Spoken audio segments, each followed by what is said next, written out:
Not to rain on the hit parade. You cannot petition the Lord with prayer. The soft parade by the doors. 18th Avenue, as they say, was lit. Running late, Sam took an unusual shortcut, which then backfired, so he showed up even later than normal. "Heya," croaked Crazy Horse, who was watching the door for the boss as he ran downstairs to make change for the register. Stepping aside for Sam, Crazy Horse said, "Cool shoes." "What's up, Horse? Thanks." Looking down at the filthy beaten boat shoes on his feet, Sam smiled in disbelief. The shoes had once been a resplendent tan color, before he wore them working at the bar the previous summer. "I wonder what he's drinking," Sam thought, noting the cloudy yellow beverage in the beaded tall cup Crazy Horse held. It looked like a mind probe without the grenadine drip. "They let you drink on the sidewalk?" Sam remarked in good humor. "And hey, where did you get that coat? It looks familiar." Crazy Horse was outfitted in a yellow rain jacket, which perfectly matched the secondary color of his hat. "The boss gave it to me. Said, 'Horse, lost and found. Some bum left it, so now, good, in case of rain.'" "Is it supposed to rain?" Sam asked. "It's been nice all day." "Not today. Maybe tonight." With his free hand, Crazy Horse was scratching the salt and pepper scruff on the loose-hanging skin beneath his jaw. "Never know."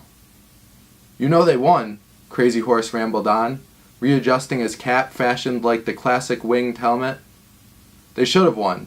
The broadcaster, but the broadcasters on the phone with the refs after the play ruined everything." From the side of his mouth, seemingly straining, Horse went on. "And the viewers, they're manipulating. The fans don't know what they want. This weather and whatnot. Cold. I'm moving to Florida, but I'll be back next fall for some games."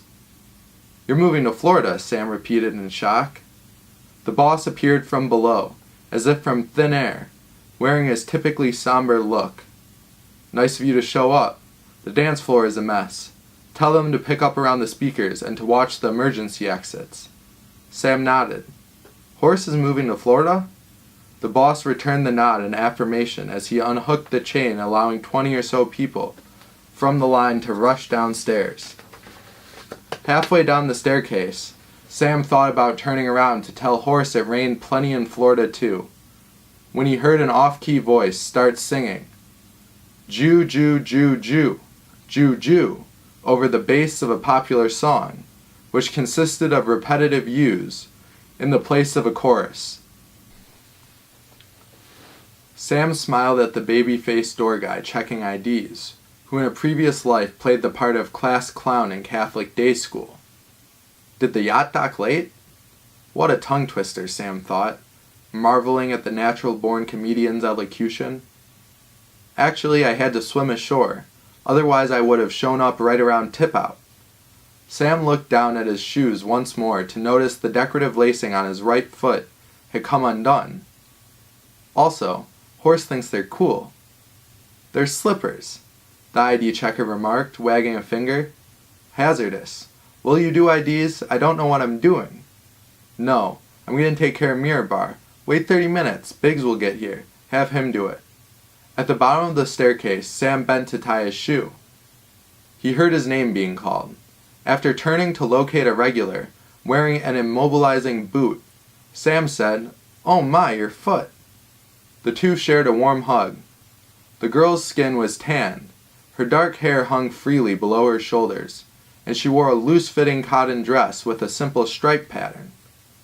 A Birkenstock was on her other foot. "What happened?" Sam asked. "I fell off the stage last week." As she spoke, the regular 18th Avenue patron took a step back, but left her wrists hooked behind Sam's neck. "Here? Here, can you believe that?" "Jesus," Sam said. "Honestly, I'm surprised it doesn't happen more often. Nonetheless, I admire your dedication to the craft." Before moving into the bar, Sam danced his fingers along the girl's hip.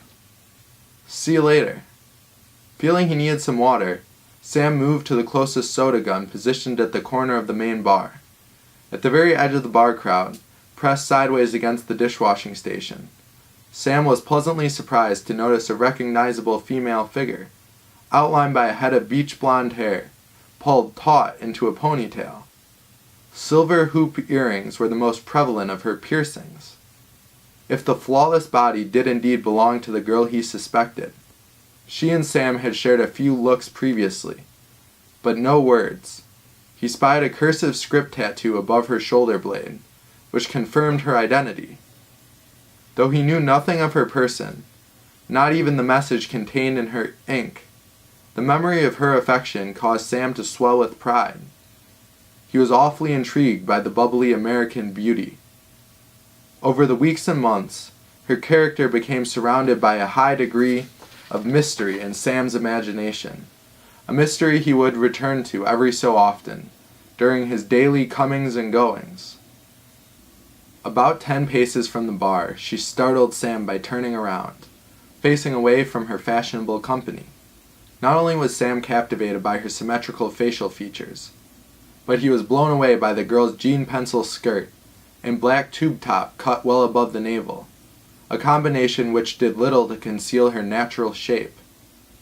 When the girl locked eyes and walked towards him, Sam was struck, like he'd spotted a disturbingly large spider spinning a cobweb above his bed. He froze. "I have a question," the girl began, reaching out for Sam's arm with a measured aura of caution. It took Sam a moment to realize she was waiting for his reply to continue. When faced with unexpected situations, Sam tried to emulate the boss's habit by maintaining an entirely blank expression and saying as little as possible. In this spirit, he gave a slight nod. "Is it possible you could take my umbrella for me and put it away somewhere?" Sam failed earlier to notice the folded black umbrella the girl had been holding in her right hand. Now, with an understanding smile, he noticed the umbrella was being extended towards him. Looking up to the ceiling, he asked, "Did it start to rain?" No, the girl was smiling too. All of a sudden she whipped her head around, looking over her shoulder to exchange a gasp of laughter with her friend at the bar. In a flash, both girls subdued their hysteria and adopted calm masks. The friend at the bar snapped back to the conversation she was keeping with a boy in a Hawaiian, with slicked back hair and neat-looking glasses. The mysterious girl redressed Sam. "No, my friends are evil. They told me it would rain." "I see. You and Horse." "Horse?"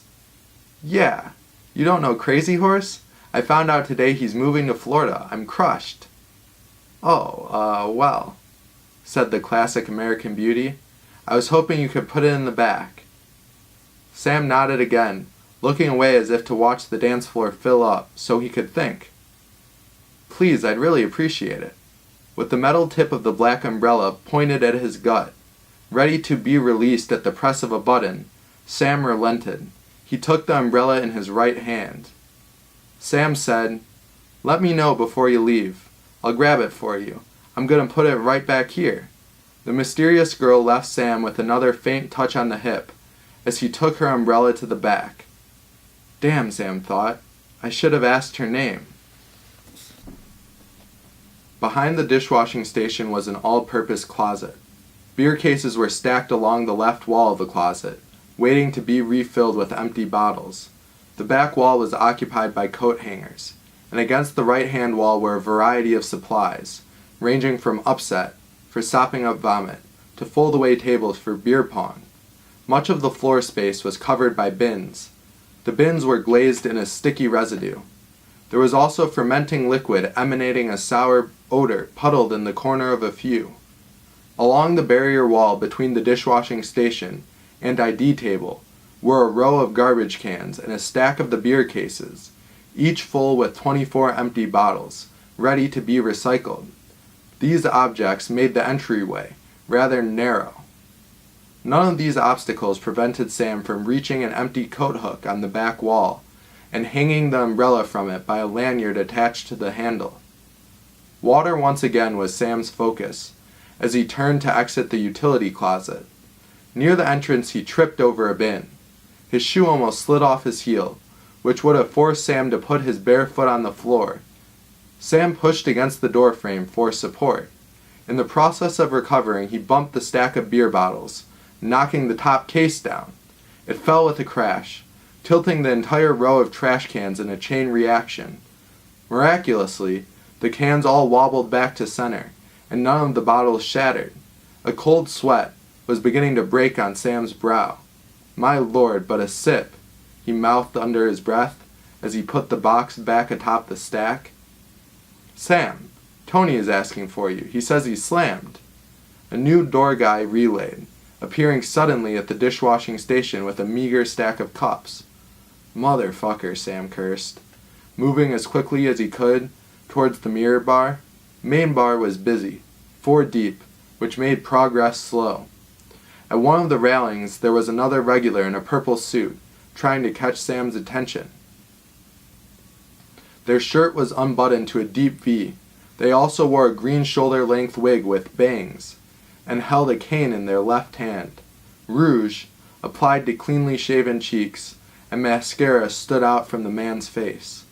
Around the person's neck was a fool's gold chain and scarring that appeared traumatic in nature. The scars may have been the results of burns or open wounds. Sam could not tell, and he did not dare to ask. Sam greeted the purple-suited persona with a fist bump. "Man, you sure got away with the ladies." No, Sam said, looking sheepishly at the ground. "No, I see you," the regular said. Sam nodded, returned another fist bump, and moved on towards Mirror Bar. "Bitch, be humble." Lyrics from another popular song echoed over the sound system. When he reached the small flight of a few stairs that separates the stage from the bar, Sam noticed a large man who looked like he might fall, as it were, up the stairs. Before he hit the floor, Sam spun around and lunged, looping his arm under the man's armpit. Hearing a hacking sound through the background noise, Sam looked down to see the man spitting out the last chunks of his vomit. Only then did Sam register the squishy alien content now presiding in his boat shoe, which dripped down from his soiled khaki pant leg. Without a word, Sam shot his other arm under the second armpit and interlocked his fingers behind the sick man's head in a full Nelson. The man most likely did not weigh more than 220 pounds, but sprawled on all fours, the dead weight seemed exponentially greater. Nonetheless, Sam hoisted the man to his feet. To get him moving towards the exit, Sam bent his neck forward by tilting the crown of the drunk's head down. At first he writhed, attempting to break free. Sam increased the pressure on the neck, and in no time the drunk submitted to Sam's control, sticking both arms out to the side at a right angle from his body. People at Main Bar clamored for drinks. They were slow to realize they needed to move out of the way. Then people gave their friends forewarning by tapping them on the shoulder, or in some cases even shoving them out of Sam's way. The girl who gave Sam her umbrella was one such person waiting for a drink. A friend tapped her on the shoulder, and she turned to see Sam smiling at her from behind the large man with puke dribbling down his chin, who Sam could feel passing out in his arms. She looked back without displaying any sign of affect. Looking away from the mysterious girl, Sam tried with a shake to ensure the man he was carrying stayed awake. Poking out from the shadows, the head of a character, notorious around town, caught Sam's attention. Standing by a column in the corner overlooking the floor below was a street violinist, most recognizable for the werewolf mask he always wore. Pumping his bow and instrument above his head, the violinist was gyrating uncontrollably to a hit single about finding a cheerleader. That night, Sam forewent his ritual of smoking and listening to music after work. He barely dragged himself through the shower, and before he was able to read a single page of War and Peace, he began to drift off. Moments before falling into a deep sleep, Sam realized that he had forgotten to give the mysterious girl back her umbrella. As soon as he woke the following afternoon, he grabbed a red notebook from his bedside stand and scribbled the following. I appeared in a reinforced concrete complex, expansive like a parking structure. The walls were bare. Without natural lighting, the impression given was that the building was subterranean, but I did not enter from the outside, so I cannot be sure. My vision was blurry to begin with, but I made out animated figures, dancing in the distance down the narrow hall, and crept forward. It became clear music was playing ahead. An astounding scene of debauchery laid out before me as I moved down the hall. Barred cells cut into the concrete had their doors swung wide open. Flowing from cell to cell were hordes of young men and women. Barely clad, they were falling over each other, hanging from beds, and pouring clear liquid from plastic half-gallons down their fellow Bacchan's throats. Someone popped out in front of me and held a gun to my head. But it turned out to be a toy squirt gun, and the guy was merely offering me a shot. I made it up an escalator at the end of the crowded hall. At the top of the escalator I saw the second in command at 18th Avenue, standing in a gray hoodie. A line of eager customers, outfitted in all sorts of bizarre costumes, including bunny outfits, stretched down another hall, walled in bare concrete. Positioned in front of the open door, pulling back the chain for a moment, my manager glared disdainfully at the people streaming past him. After hooking the chain back in place, he saw me and motioned like he wanted me to run down the hall past the end of the line, find something, and bring it back.